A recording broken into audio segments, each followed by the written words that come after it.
আসো আসো, এদিকে আসো। বেনি বেনি বেনি বেনি, বেনি। কি বাংলা বুঝোস না? হ্যাঁ, ইটালিয়ান কই তুই বহন? এই যে এই যে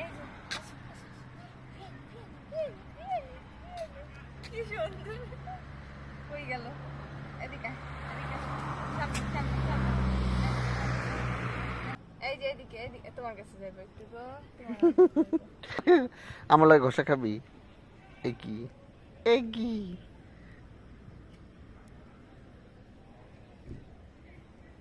এই যে ওর একটা নাম দেওয়া দরকার বুঝছো এনি ওর নাম দিলে কি হয়? গোল।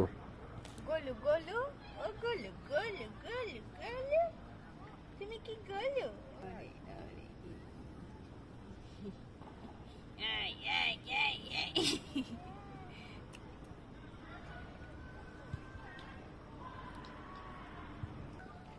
এই বিড়ালটা এত মিশুক, এই যে অ্যাপার্টমেন্টের এই জায়গাতে থাকে আর রাস্তার পাশ দিয়ে আমরা যখন হাইটা যাই ওরে মাঝে মাঝে দেখতে পাই। আর এখনো করে কি আমাদের কথার আওয়াজ পাইলেই কোথা থেকে যেন আসে, বের হয়ে ছুটতে আসে, আইসা তারপরে যে এরকম কলা কলা করে।